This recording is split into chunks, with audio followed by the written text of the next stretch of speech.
Dios los bendiga, soy el pastor Gilberto Gutiérrez de la Iglesia Bautista Oreb de México DF. Me da mucho gusto saludarlos en este 30 de marzo 2020. Apocalipsis para niños es nuestra serie y estamos en el devocional número 90. Victoria sobre los enemigos de la Iglesia ha sido nuestra enseñanza y esta es la última de este pasaje. Apocalipsis capítulo 13, versículos 1 al 18, hasta el capítulo 14, versículo 1. En los devocionales anteriores identificamos a la primera bestia como el poder civil que se opone a Dios. Para los cristianos del primer siglo, evidentemente era un símbolo de la Roma pagana que los perseguía. Sin embargo, aprendimos que en todas las épocas de la historia han existido poderes bestiales y en nuestra actualidad no es la excepción. También identificamos en el siguiente devocional a la segunda bestia y dijimos que es el poder religioso que se vende por interés. Se trata de aquellos que aceptaron la fe del mundo, la religión popular, las ideas que la mayoría creía y proclamaba. Fueron incapaces de defender la verdad y sucumbieron ante la religión globalizada. Ya dijimos que en nuestro tiempo, como en todas las épocas, también existe esta corriente. Se trata de gente controlada por las ideologías que se unen a la mayoría y terminan siendo intolerantes con el cristianismo, porque el cristianismo siempre ha sido radical. No soportan la verdad radical del Señor Jesucristo. Porque Jesús dijo, yo soy el camino, la verdad y la vida. Nadie viene a Dios por mí. Nadie puede ir al Padre sino por mí. Esto es muy radical, pero la religión globalizada siempre respeta a uno y a otro y todos tienen su verdad y todos los caminos conducen a Dios y esas cosas que se maneja en la religión globalizada, en el humanismo, la filosofía del mundo en que vivimos. Así es que estas dos bestias representan a una al poder civil y la otra el poder del mundo religioso corrupto. Ahora nos corresponde estudiar lo que el Señor dice respecto a la victoria de la iglesia sobre estos enemigos. Leamos el pasaje y se trata de un solo versículo, Apocalipsis 14, 1. Y nos corresponde estudiar este pasaje que dice así: Después miré, y he aquí el Cordero estaba en pie sobre el monte de Sión, y con él 144,000 que tenían el nombre de él y el de su Padre escrito en la frente. Apocalipsis 14, 1. Ante el poder civil que persigue a la iglesia y el poder religioso que traiciona la fe, el Señor nos presenta la señal de la victoria de su iglesia. Podemos decirlo simbólicamente, ante las dos bestias, la del poder civil y la del poder religioso corrupto, el Cordero de Dios es nuestra victoria. La señal de la victoria de la fe le llamaremos a esto. El número de la bestia es una de las cosas más controvertidas de toda la Biblia. Ya dijimos que se ha aplicado a muchas personas o entidades. De hecho, hay por ahí una secta rara, espantosamente herética, de un tipo apellidado Miranda, que él dice que él es el 666. Es más, ha hecho que todos sus feligreses se pongan, se tatúen el 666 en la mano o en la frente. Es un loco, o sea, su interpretación de la Biblia está completamente fuera de toda proporción, no tiene nada que ver con sabiduría ni inteligencia. Pero además de esa locura, sí hay muchas discusiones o diferentes interpretaciones sobre esto. Debemos saber que una marca, una stigmata, en la palabra del idioma original, se usa para varias cosas. Se usaba para un esclavo, por ejemplo, que se quería emancipar o proteger. Era un acto de protección también para los esclavos. Se usaba para un soldado que quería manifestar su lealtad al general o a su rey. Se usaba también para representar un pacto de amistad. Se hacía un tatuaje para representar un pacto de amistad, para sellar un compromiso mercantil, como un certificado por haber cumplido con una ley, como la adoración a César, que durante algún tiempo se llevó a cabo a través de una señal con una tinta indeleble en la mano o en la frente de las personas, o para representar la adhesión a una fe en un determinado Dios. El 666, que en realidad no es 666 sino 666, puede representar la trilogía de lo imperfecto, la trilogía de la imperfección, porque son 3 seises, ¿no? Recordemos que el 7 es el número de lo perfecto y el 6 es el número de lo imperfecto, en la simbología judía de aquella época. Algunos dicen que puesto que el hombre fue creado en el día 6, este número representa la humanidad o la filosofía humana, el humanismo o la religión inventada por el hombre.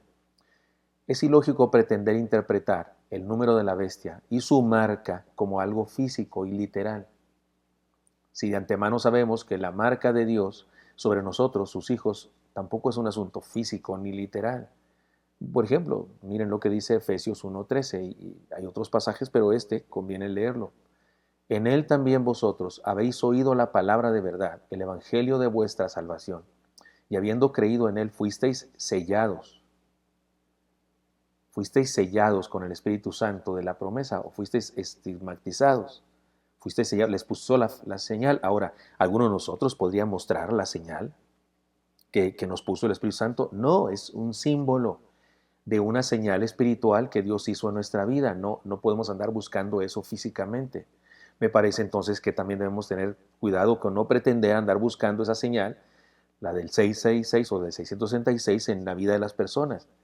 De cualquier manera, en medio de la aparente confusión hay algo seguro. En los versículos 8 y 10 se nos habla de cosas muy importantes. Miren, se los leo estos pasajes. Nos regresamos tantito al capítulo 13, versículos 8 al 10. Y la adoraron todos los moradores de la tierra cuyos nombres no están escritos en el libro de la vida, del Cordero que fue inmolado desde el principio del mundo. Habla de la adoración a la bestia. Si alguno tiene oído, oiga. Si alguno lleva en cautividad, va en cautividad. Si alguno mata a espada debe ser muerto. Aquí está la paciencia y la fe de los santos. ¿Qué dice este pasaje? Que aquellos que no se sometieron ni se dejaron vencer por los enemigos de la iglesia, aquellos que tienen sus nombres escritos en el libro de la vida del Cordero, son salvos por la entrega en la cruz del Señor Jesucristo. Y todos sabemos que eso sucedió en el primer siglo, alrededor del año 33.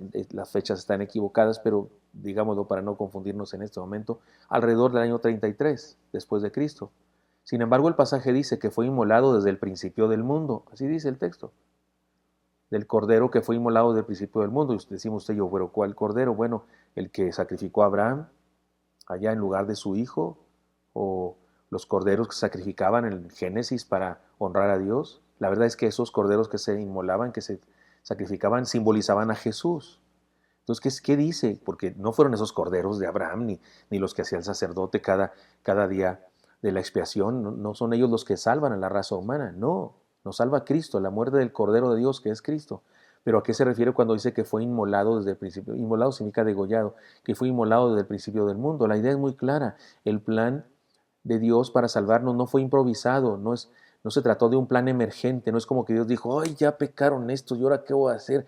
Voy a tener que inventar algún plan. A ver, Jesús, hijo mío, ¿qué se te ocurre? Pues voy a la tierra. No, es el plan de Dios desde siempre. No es un plan improvisado, ni el plan emergente, es el plan original de Dios. Así dispuso Dios que sería la salvación. Así que no hay prueba que nos pueda hacer desfallecer, porque es el plan de Dios. Si nuestra salvación es un asunto de tantos años de preparación, seguramente venceremos. No vamos a últimas de cambio al final de los tiempos a perder la batalla. No, el Señor planeó nuestra victoria. Si nuestra salvación es un asunto de tantos años, insisto, se preparó de tanto tiempo, seguramente venceremos. Nuestra paciencia y fe se basan entonces en la seguridad de la intervención de Dios para dar a cada quien lo que merezca. Y en el caso nuestro merecimiento no es por obras, es por la gracia de Jesús, porque hemos creído en Él, porque no adoramos a la bestia, porque no seguimos a la bestia, ni al poder político que persigue la iglesia, ni al poder religioso que se vende al pensamiento mundano. Finalmente, en el verso 1 del capítulo 14, se nos describe a los cristianos como rodeando al Cordero y con una marca en la frente. Pertenecemos a Cristo, dependemos de Cristo, servimos a Cristo, nos hemos comprometido con Cristo. Podemos decir que tenemos en nosotros las marcas descritas en Deuteronomio 6:8 y en Éxodo 13:16, porque hablando de marcas, mire lo que dice aquí en Deuteronomio, por ejemplo, y estas palabras que yo te mando hoy estarán sobre tu corazón, y las repetirás a tus hijos, y hablarás de ellas estando en tu casa y andando por el camino, y al acostarte y cuando te levantes, y las atarás como señal en tu mano, y estarán como frontales entre tus ojos, y las escribirás en los postes de tu casa y en tus puertas.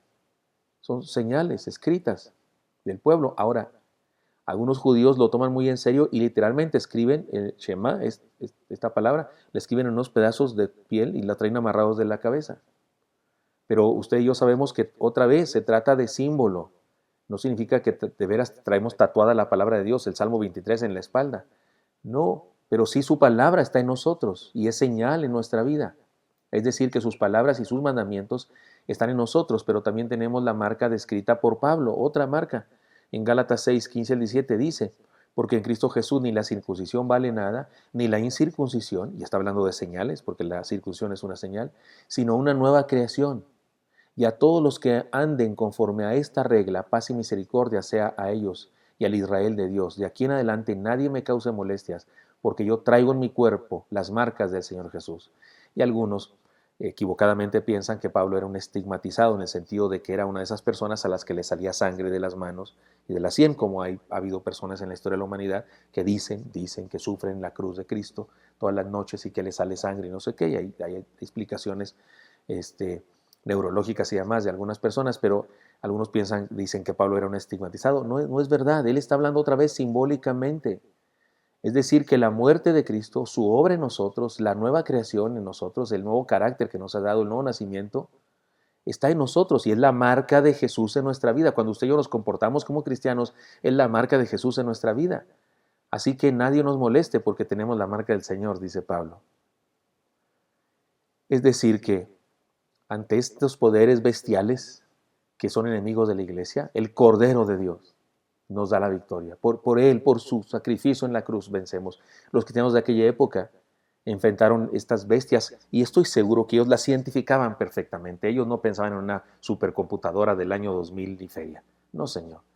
Ellos pensaban en el Imperio Romano que los perseguía. Les quedó clarísimo. Y ellos pensaban en esa comisión de religiosos sacerdotes de Roma que iban por todos los pueblos con una copia de la imagen, exigiendo que todo ciudadano romano o todo habitante del Imperio Romano la adorara, quemando por lo menos una pizcacha de incienso, levantando por lo menos una mano, hincando por lo menos una rodilla y diciendo por lo menos una frase, César es Señor. Y los cristianos verdaderos nunca dijeron eso. Los podían obligar a pagar el incienso porque les robaban su dinero, los podían obligar a hincarse a golpes, los podían obligar a levantar la mano porque se la levantaban ellos, pero no los podían obligar a decir César es Señor. Y cuando les exigían decir eso, ellos decían Cristo es el Señor. Ahora, a los que sí hacían ese acto ritual de adoración al emperador y al espíritu de Roma, llamaban ellos, a los que sí hacían eso, les ponían un sello de una tinta indeleble, así como cuando vamos a votar. Y algunos exigían que se lo pusieran acá porque se sentían orgullosos de eso. Si eso hacía la cultura romana, ¿qué cree que entendió un cristiano?